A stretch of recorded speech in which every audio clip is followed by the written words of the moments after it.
Bismillahirrahmanirrahim. Assalamu alaikum all the students of grade 8. How are you all? This is your maths teacher Sir Mohammad Hussain.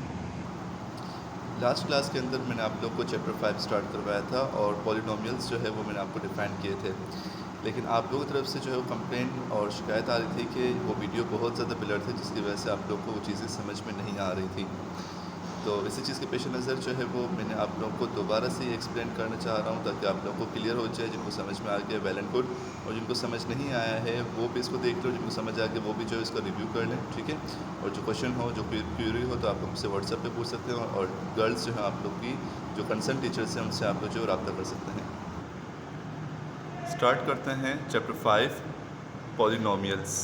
Polynomials मैंने आपसे define किया था कि polynomials जो है वो टर्म या वो अलजेब्रिक एक्सप्रेशन होती हैं जिनके अंदर जो है वेरिएबल्स पाए जाएँ, ठीक है। मगर याद रखिएगा वो नोमिनेटर के अंदर होने चाहिए, डिनोमिनेटर के अंदर अगर वेरिएबल पाए जाएंगे तो उनको हम पॉलिनोमियल्स नहीं कहेंगे। फिर आते हैं हम कांस्टेंट की तरफ। कांस्टेंट वो वैल्यूज़ होती हैं जो कि चेंज ना हो सके। कांस्टेंट से मतलब जो है हम वही चीज़ लेते हैं जो कि कांस्टेंट है, उसको चेंज ना कर सकते हैं, नॉन चेंजेबल होते हैं, ठीक है। देन वेरिएबल्स इंग्लिश अल्फ़ाबेट होते हैं जो कि ए से लेकर जेड तक सीरीज़ वाइज इस्तेमाल किए जा रहे होते हैं, उनको हम वेरिएबल्स कहते हैं। लिटरल्स जो है वो वैल्यूज़ होती हैं जो कि वेरिएबल की जगह पर जो है वो इस्तेमाल या कोफिशेंट या वेरिएबल जो चेंज हो सकते हैं, ठीक है। कांस्टेंट वो जो चेंज ना हो सकें, लिटरल वो जो चेंज हो सकते हों। फॉर एग्जांपल के तौर पे आपके पास एक्सप्रेशन लिखी है 3x + 5। अब यहाँ पर जो 5 है आप ये देख सकते हैं 5 जो है वो चेंज नहीं हो सकता, ठीक है। 5 कभी भी चेंज नहीं हो सकता, वो ऐसे का ऐसे ही रहेगा। तो ये हमारे पास कहलाएगा कांस्टेंट। अब यहाँ पर आते हैं, ये आपके पास x जो है वेरिएबल कहलाएगा, और ये x और 3 जो है वो लिटरल कहलाएंगे कि अगर यहाँ पर हमारे पास x की जगह पे कोई और वैल्यू भी आ सकती थी, यानी ये चेंज हो सकता है। तो ये 3 और x जो है वो कहलाएंगे लिटरल, क्योंकि ये जो है वो चेंज हो सकते हैं। समझ आ रही बात आप लोगों को? अच्छा, इसके बाद आपने इस तरह से कॉपी के अंदर जो है सवाल लिखना है। सवाल लिखने के बाद जो है वो इस तरह से आपने कॉलम बनाना है।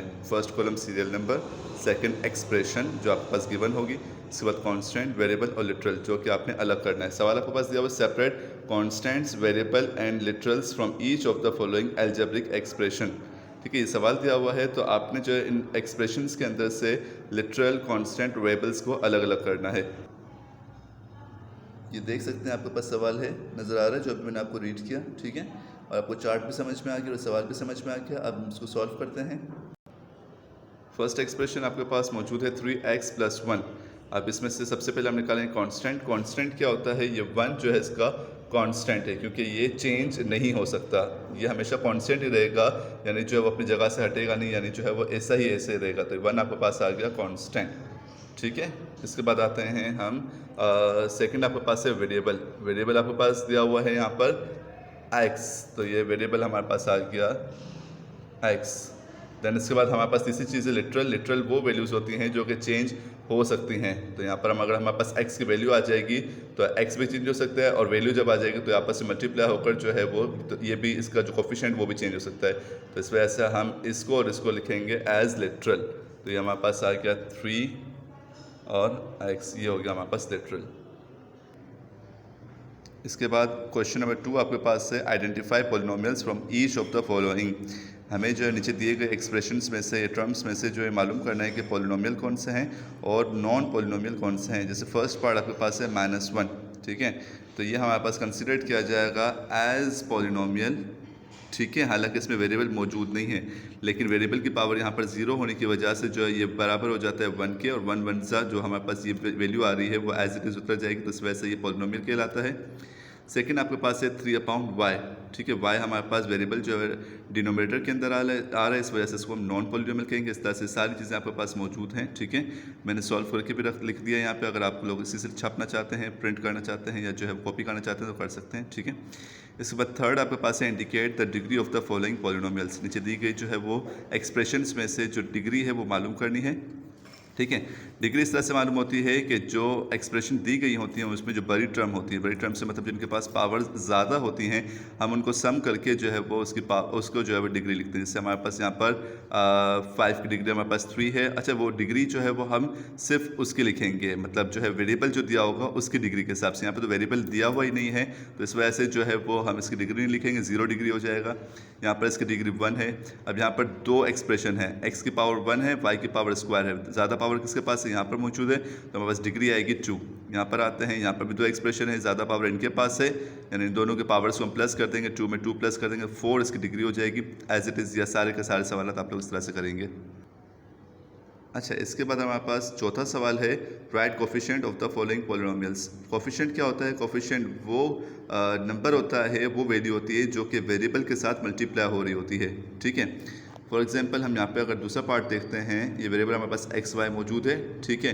इसके साथ क्या √4 जो है मल्टीप्लाई हो रहा है, तो ये कहलाएगा कोफिशिएंट। मैंने यहाँ लिख भी दिया है सी, यानी C for coefficient is equal to √4। यहाँ पर आते हैं -x। अब हमारे पास वेरिएबल के साथ जब भी कोई कोफिशिएंट मौजूद नहीं होता है तो हम कंसीडर करते हैं कि उसके साथ 1 है, यानी कोफिशिएंट आ जाएगा -1। -1 मल्टीप्लाई होगा x से, तो हमारे पास जो है -x आ गया, यानी कोफिशिएंट हमारे पास है -1। एज इट इज़ यहाँ पर आते हैं, ये तो कांस्टेंट है, लेकिन यहाँ पर हमारे पास ये देखेंगे तो ये हमारे पास जो है वो x² y/z। अब यहाँ पर भी हमारे पास कोफिशिएंट कुछ भी नहीं, तो हमने क्या कंसीडर किया 1, तो कोफिशिएंट हमारे पास बना गया। इस तरह से आप लोग ये वाला सवाल करेंगे। देन इसके बाद जो है वो हमारे पास अगली क्वेश्चन है, question number 5, find the number of variables in each of the following polynomials. हमें जो है वो वेरिएबल मालूम करने हैं कि इसमें कितने वेरिएबल इस्तेमाल हो रहे हैं। अब यहाँ पे देखते हैं, हमारे पास 2 वेरिएबल इस्तेमाल हो रहे हैं, नंबर ऑफ वेरिएबल कितने आ जाएंगे? 2, x एंड y। देन इसके बाद जो है वो x² y और z, तो हमारे पास यहाँ पे नंबर ऑफ वेरिएबल कितने इस्तेमाल? 3 हो रहे हैं, यहाँ पर 2 इस्तेमाल हो रहे हैं। इस तरह से आप लोग ने ये सवाल कंप्लीट करना है। छठा सवाल आपके पास है, recognise the right type of the following polynomial as linear, quadratic, cubic और बाइक्वाड्रेटिक। ये सवाल सॉल्व करने से पहले मैं आप लोगों को थोड़ा सा एक्सप्लेन करता हूँ कि ये आपके पास जो लीनियर, क्वाड्रेटिक, क्यूबिक और बाइक्वाड्रेटिक है वो क्या होती हैं। पेज नंबर 87 पर जो है इसकी जो डेफिनेशंस लिखी हुई हैं, हम जो है वो उसको देखते हैं क्या चीज़ें होती हैं। मैंने आप लोगों को डिग्री काउंट करने बताया कि जिस टर्म के अंदर सबसे ज़्यादा डिग्री होगी उसको हम काउंट करके देखेंगे कि इसकी डिग्री क्या बनती है। अब सबसे पहले आपके पास लीनियर पॉलिनोमियल लिखा हुआ है, इसके अंदर लिखा हुआ है हुज डिग्री इज़ 1, यानी जिसकी डिग्री 1 होगी वो लीनियर कहलाएगी। क्वाड्रेटिक पॉलिनोमियल के अंदर जिसकी डिग्री 2 होगी, क्यूबिक पॉलिनोमियल के अंदर जो इसकी डिग्री 3 होगी, और बाइक्वाड्रेटिक पॉलिनोमियल जिसके अंदर डिग्री जो है 4 होगी, तो उसको हम बाइक्वाड्रेटिक पॉलिनोमियल कहते हैं। उम्मीद है आप लोग को ये सब समझ में आया होगा। अब हम आते हैं क्वेश्चंस की तरफ। पहला आपके पास है x + 2y।